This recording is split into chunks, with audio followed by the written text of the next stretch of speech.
mais j'aimerais que ce soit 2 ou 3 idées. Je ne veux pas qu'on parte dans de l'analyse, je veux qu'on ait 2 ou 3 idées. Vous nommiez chacun de 3 idées, méthodes ou choses que les partis politiques, et c'est là que j'ai enclenché j'ai rebondi sur ta proposition, c'est dans le fond 2 ou 3 idées, méthodes, choses, n'importe quoi, que les partis pourraient faire, ou devraient faire, pour favoriser dans le fond la participation citoyenne et politique des personnes de la diversité. Et puis j'aimerais à la rigueur qu'on ait le contexte des élections municipales à l'esprit.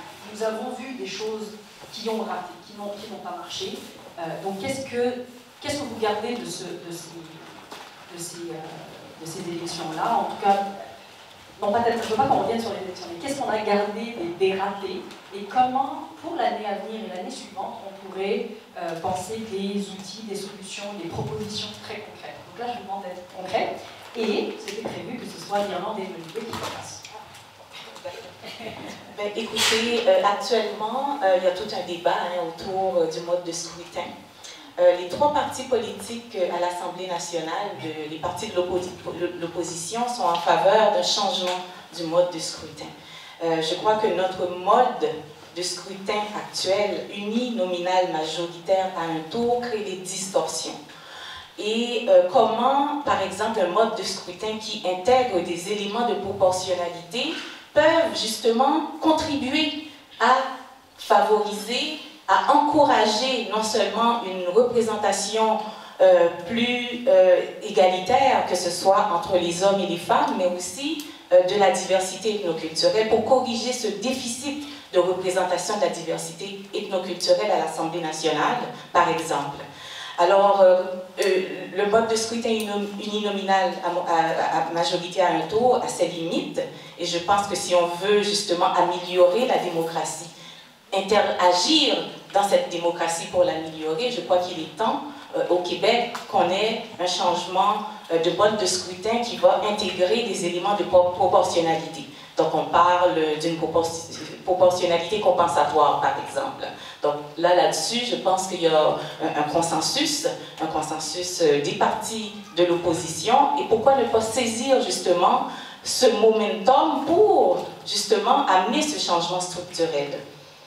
Parce que souvent, ce qui arrive, c'est que lorsqu'on parle du changement de mode de scrutin qui pourrait justement favoriser une meilleure représentation homme-femme, une meilleure représentation de la diversité ethnoculturelle, c'est que les partis politiques, souvent au pouvoir, en font une question partisane, au lieu d'en faire une question de démocratie.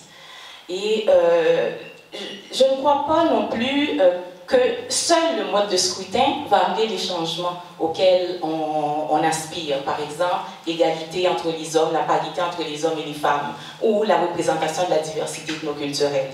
Par contre, à l'intérieur de ce mode de scrutin proportionnel, il est plus facile d'agir, par exemple, en ayant un scrutin de liste qui exigerait qu'il y ait une alternance stricte homme-femme. Et moi, je revendique l'idée qu'il y ait une alternance stricte homme-femme, mais qu'on intègre la diversité également. Donc, on est des femmes de classes sociales différentes, on est des femmes issues des minorités racisées, des hommes et des femmes issus de différentes communautés ethnoculturelles pour assurer cette représentation de la diversité ethnoculturelle dans nos sphères politiques et assurer justement cette diversité dans les sphères où l'on prend les décisions, les décisions qui concernent l'ensemble de la société. Et un élément que j'aimerais rajouter, il faut que les partis politiques cessent d'instrumentaliser les personnes issues des minorités ethnoculturelles et leur donner de réelles chances finalement lorsqu'elles se présentent en politique, d'avoir des chances réelles de pouvoir gagner. Donc voilà, des comtés gagnables, pensons-y, que l'on cesse cette espèce d'instrumentalisation des minorités ethnoculturelles et créer vraiment des opportunités, des chances égales pour assurer qu'il y ait l'élection de candidats issus des minorités ethnoculturelles. Merci. 3 propositions très claires. Olivier? Oui, je ne peux qu'abonder dans le sens de ce que Myriam vient de dire. Je pense que c'est effectivement la question du mode de scrutin, elle est essentielle pour redonner confiance en fait aux citoyens. Moi, je suis partisane des contraintes. Je pense que c'est, même pour les femmes, on est encore, c'est grave que la situation des femmes en politique aussi. Qu'il y ait des reculs pareils. Ça fait, je crois, depuis les années 70, il n'y a pas eu de progrès à l'échelle du Canada en matière de représentation des femmes. Donc les femmes sont encore absentes des lieux de pouvoir.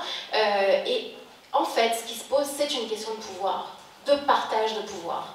Comment est-ce que, dans une société, on accepte ou pas que le pouvoir soit concentré entre les mains d'un certain groupe plus ou moins homogène. Et donc c'est valable pour des questions de génération. Donc évidemment, en tant qu'ancienne présidente de Force Jeunesse, c'est un combat continu. Comment faire en sorte que les jeunes aient leur place dans les lieux de pouvoir? La question des femmes, la question de la diversité, en bout de ligne, ça reste un enjeu de partage de pouvoir.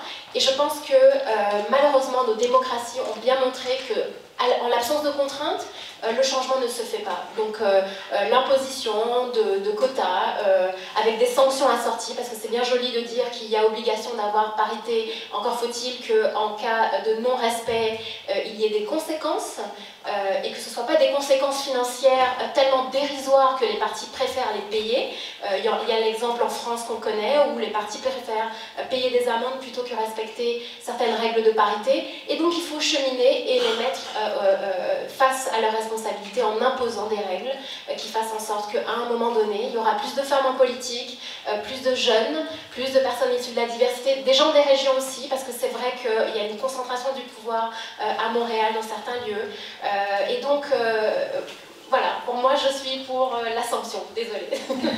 C'est pas très joli, mais voilà. Et puis une dernière chose que j'aimerais dire, c'est que, à l'image de cet événement, honnêtement, j'ai rarement eu la chance d'avoir une audience aussi diversifiée. Je veux dire, il y a tous les visages, là, pas mal, du Québec, qui sont ici.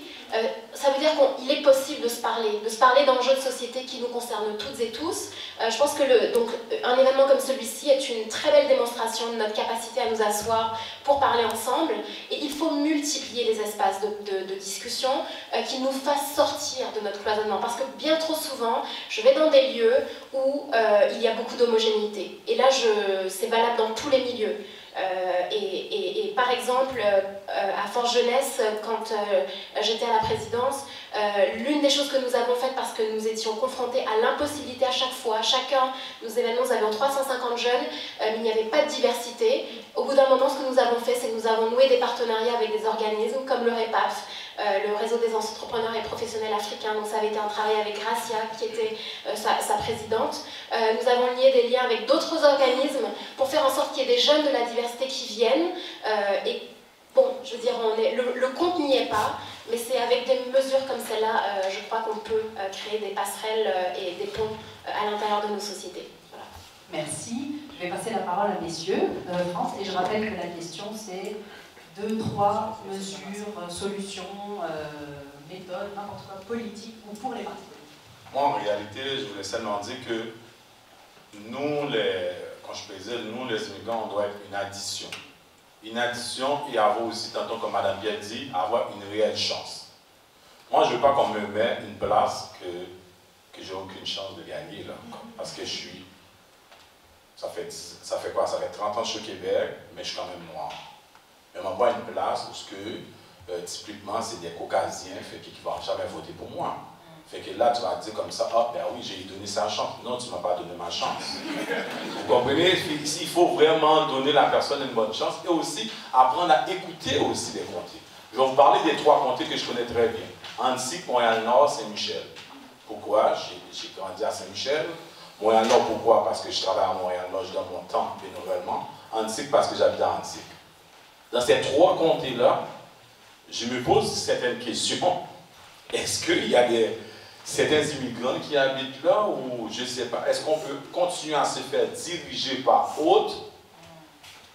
Parce que qu'est-ce que j'ai remarqué aussi, c'est le fait que nous, peu importe les immigrants qui soient là, une chance qu'à Montréal-Nord, on a quand même deux personnes minorités physiques qui étaient dans l'équipe des Nicodères qui sont élus. Tant mieux, sinon là, c'est comme... blancs partout, fait que ça ne représente même pas. Amen. Fait que je pense qu'il y a un travail qu'on doit faire, un travail de terrain. Il faut être à l'écoute des citoyens. Quand on dit être à l'écoute des citoyens, pas toi que tu penses que je pense que ce qui est bon, c'est ça que je vais envoyer. Non. Parce que le plus souvent, ces gens-là, ils font un travail de terrain. Il faut que les chefs de parti, ils viennent dans les comtés. Ils voient exactement. Il faut faire une étude de marché pour voir c'est quoi, qu'est-ce qui se passe dans ce comté-là. C'est quoi qu'on réclame. En Annecy, il n'y en a même pas de minorité visible, pas en tout. Pourtant, ça fait 15 ans que j'habite là. C'est pas normal. Ils n'ont même pas fait du porte-à-porte. J'en ai pas un qui a entendu qui a frappé ma porte. Peut-être qu'ils pensaient que c'était un noir qui habite là, il ne passe pas là. Je ne sais pas, c'est des questions que je me pose. Je crois que comme citoyen, lorsqu'on prend une décision, on ne prend pas une décision pour seulement les Caucasiens. On prend les décisions pour tous les citoyens du Québec. Fait que, comme politicien, comme candidat, tu as un devoir de consultation d'aller voir tout le monde. Si tu ne peux pas le faire, tu as un problème. Change de chef de cabinet, change de... Il y a quelque chose qui doit se faire. Non, je ne me lance pas en politique. Je suis très bien. Je représente 20 000 employés. Je comprends, services sociaux. Je le sais, c'est la politique, mais pas encore, c'est pas encore le temps. On se parle à la pause. Hein. Vous comprenez? Fait que je pense qu'il y a un travail de mobilisation qui doit se faire, et aussi avec des enjeux très clairs. Qu'est-ce qui s'est passé à Montréal-Nord? On ne veut plus que ça reproduise. Pourquoi j'ai dit ça? Parce que c'est qu'est-ce que je connais. Je me suis mis à l'écart dans l'élection municipale à Montréal-Nord. Pourquoi? Mais quand même, comme citoyen qui représente les sans-voix, qui représente les parents, j'ai été voir chaque candidat. J'ai demandé quel est votre engagement sur tel enjeu, sur tel enjeu. Je ne l'ai pas fait publiquement. On fait toujours la politique dans le respect. Je m'en vais les voir, je les pose des questions. Comme ça, moi, qui est sur le terrain avec les parents, voici, telle personne a pensé de telle façon, telle façon, telle façon. Oh, France, pour qui je dois voter? Selon moi, c'est pas dans notre avantage, c'est dans quelle ligne, de telle ligne. Je crois que ce travail-là qu'on doit se faire, c'est pour revenir à ta question initiale, c'est vraiment qu'il faut nous donner une vraie chance et on veut être une addition parce que nous sommes une force pour le Québec. Les immigrants sont une force pour le Québec, soit au niveau éducation. Moi, je suis très fier d'en soit à côté de lui, je ne le connaissais même pas. Je suis très fier. Je suis très fier de Mme Pierre parce qu'au moins, ils sont dans les postes décisionnels. Fait qu'à chaque fois, c'est les jeunes que je connais. Les jeunes, quand ils voient quelqu'un là, moi, je vais aller là aussi. Fait que voilà le message que j'envoie à mes jeunes, viser les postes décisionnels. Sur la question de la participation, un des phénomènes qui est, à mon avis, problématique aujourd'hui, chez les minorités, participation politique, c'est être candidat. Et à mon avis, c'est très grave parce que la participation politique, ce n'est pas être candidat. La candidature, c'est une partie de la participation politique et on ne peut pas concentrer nos demandes vis-à-vis des partis politiques à avoir des candidats issus de la diversité. J'aimerais bien avoir une majorité de candidats qui ne sont pas issus de la diversité, qui comprennent très bien les enjeux de la diversité, que d'avoir des candidats issus de la diversité qui ne comprennent pas les enjeux de la diversité. Par contre, il y a un effet symbolique d'avoir au niveau des élus une diversité. Donc l'effet symbolique, il est important, mais ce n'est pas la vraie participation. La première proposition que je dirais aux partis politiques, c'est de s'assurer que dans les institutions du parti, non pas dans les comités reliés à la diversité, dans les institutions du parti, qu'il y ait une diversité. C'est beaucoup plus important parce que c'est dans ces institutions que les politiques de parti sont établies. Elles ne sont pas établies par les élus seulement. Les élus exécutent en général un programme qui a été décidé en amont. Donc c'est là où je pense qu'il y a une grande faille chez beaucoup de partis, la majorité des partis, c'est que même ceux qui ont une institution, bon, je parle du Parti libéral par exemple, qui a une tradition d'avoir un comité de communauté culturelle, mais entre guillemets c'est un peu folklorique, parce que c'est comme si on maintient les autres et nous. C'est bien d'avoir un comité de diversité, mais il faut qu'il soit composé aussi des gens issus de la majorité, parce que c'est des spécialistes de l'enjeu de la diversité qui doivent être dans le comité, et non pas des gens issus de la diversité qui vont juste parler entre eux de leurs problèmes, et que les idées qui sont dans ces comités ne sont pas propagées dans les institutions du parti. Deuxième élément qui, à mon avis, aussi important, c'est il faut que les partis politiques commencent aussi à bypasser les leaders, ce qu'on appelle les leaders communautaires. C'est un peu bizarre que ça vienne de moi, mais je tiens à le dire.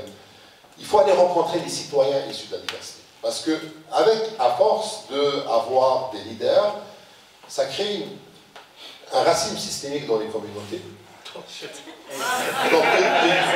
une discrimination. Mauvais usage du terme. Non, mais je ne vais pas contrôler ce que je veux dire. Dans le sens où les chances de faire valoir les points de vue dans ces groupes-là ne sont pas les mêmes pour tout le monde. Et c'est un grand problème aussi. Donc il faudra trouver, il faut que les partis aient un génie d'aller se connecter avec les gens de la diversité, non pas à travers des leaders ou des institutions, mais à travers le contact humain. Donc ça prend un effort beaucoup plus important, parce que c'est beaucoup plus facile de rentrer sur Google, taper des noms ou chercher des adresses d'organismes et aller les rencontrer. Je pense que ça crée une certaine barrière entre la réalité de cette diversité et la diversité. Je vais m'arrêter. Merci. Dans les solutions qui existent, je vais parler de pouvoir, puis je vais parler aussi d'actions concrètes, comme que je fais depuis le début. C'est important de voir que oui, les communautés, il faut vraiment s'engager, puis aller, bon, je suis correct avec ça. Le côté aussi de changer le mode de scrutin. Où est-ce que j'accroche dans tout ça, c'est que ce que nos Amérindiens ont appris, ce que vous devez tout apprendre, c'est que de laisser des Blancs décider pour vous, c'est jamais bien été. Ça n'a pas été pour les Amérindiens, ça n'a pas été bien pour vous. Alors, de ne pas s'inclure, de ne pas devenir candidat, de ne pas rentrer à l'intérieur des partis, de ne pas être à l'intérieur du système que lui-même est, on va dire, raciste, mais il faut faire certaines actions. On va le voir au côté juridique récemment, quand il y a eu l'Autochtone qui s'est fait tuer. Le jury était blanc. C'est notre système juridique. Pourtant, il y avait des personnes qui étaient juristes, mais automatiquement, ils ont été enlevés par la défensive. Alors, et pour le seul cas qui était autochtone, quand vous allez passer en cours, si la personne que vous accusez, il peut juste enlever toutes les minorités parce que le système est fait comme ça, c'est le système qui a un problème. Alors, les solutions vont plus loin.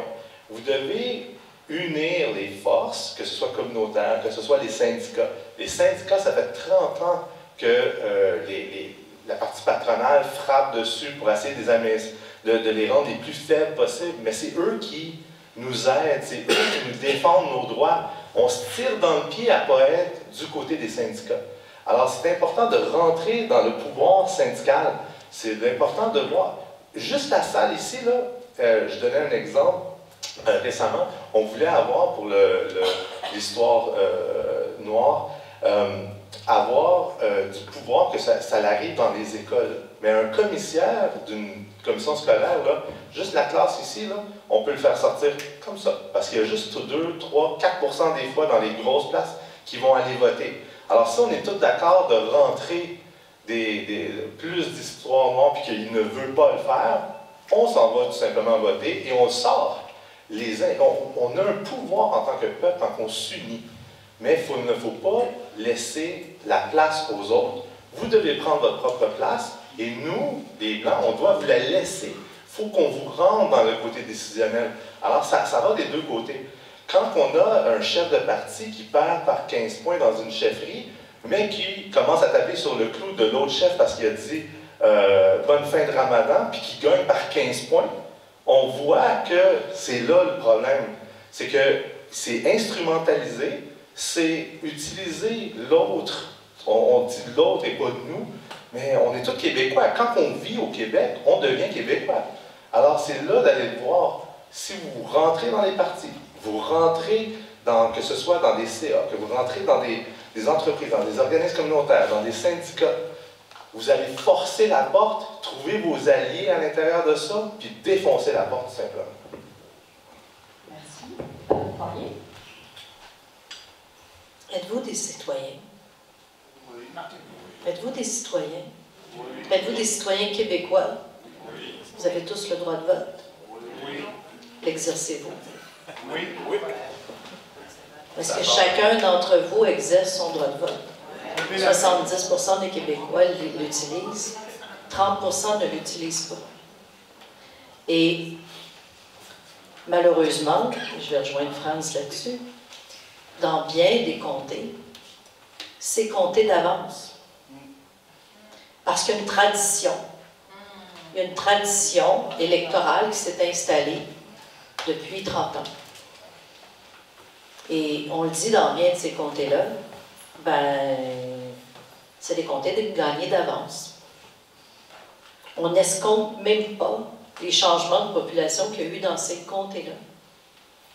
Alors, si vous êtes des citoyens, vous avez une obligation, celle d'aller lire le programme des partis, celle de vous documenter et ne pas prendre la tradition comme étant un acquis.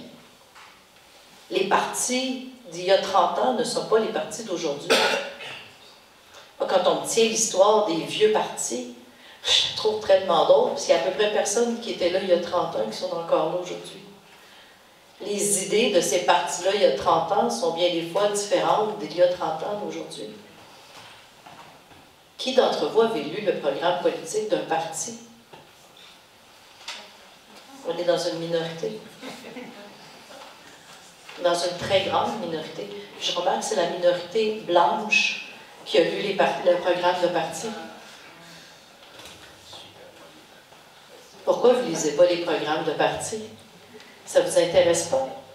Ça ne vous intéresse pas le projet de société qui vous est présenté? Parce qu'il est là. Prendre pour acquis ce qu'on voit aux nouvelles le soir, pensez-vous que c'est la vérité?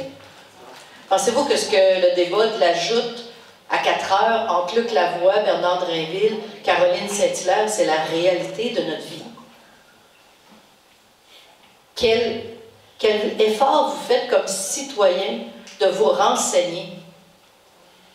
Moi, je veux bien qu'on mette le dos sur les partis politiques, qu'on mette le dos sur les chefs, sur les candidats, puis tout ça. Mais comme citoyen, vous avez tous une responsabilité. Et votre responsabilité, là, c'est de vous renseigner, c'est de faire des choix. C'est d'aller voir dans ces programmes-là ce qu'on vous propose. Et si ce qu'on vous propose ne fait pas votre affaire, ben c'est de choisir parmi ce qu'on vous propose qui fait le plus votre affaire. Et ne rien prendre pour acquis. Ça, c'est mon premier point. Deuxième point. Est-ce que vous vous impliquez dans les campagnes électorales? Êtes-vous militant? Avez-vous fait un choix d'un parti politique? Est-ce que vous vous impliquez? Est-ce que vous allez faire, Franz dit, il n'y a pas de porte-à-porte. Est-ce que vous allez faire du porte-à-porte pour vendre les idées d'un parti? Avez-vous votre carte de membre d'un parti? Alors, il est là aussi le deuxième geste. Si je ne suis pas un citoyen actif d'un parti politique, ben, quand je vais voter, je regarde les noms, puis comme ma mère disait avant, je prends le plus beau de la gang. Ou je prends la tradition. Ça, c'est le deuxième choix. Et troisième choix, et celui-là, il est plus difficile, c'est devenir candidat. Ça, c'est le plus grand choix. Mais là, je vais le traduire sur une note que j'ai entendue tout à l'heure, et je vais vous dire, moi, là, je recrute des femmes en politique. Des femmes de la diversité, et des femmes, point. Mais je vais vous dire, c'est la chose la plus difficile. Ah non, c'est trop compliqué, là, faire Montréal-Québec toutes les semaines, j'ai des jeunes enfants, ben, si je me présente, puis je ne suis pas élue, qu'est-ce qui va arriver? Puis là, les femmes ont sans raison de ne pas y aller. La majorité des gars disent « Attends, ne pas y penser, puis une demi-heure après, c'est réglé. » C'est oui, c'est non. Les filles, pas capables de prendre de décision. Pourquoi? Parce qu'on est dans l'incertitude. Parce qu'on a encore le poids de nos enfants. Parce qu'on a le poids de nos familles.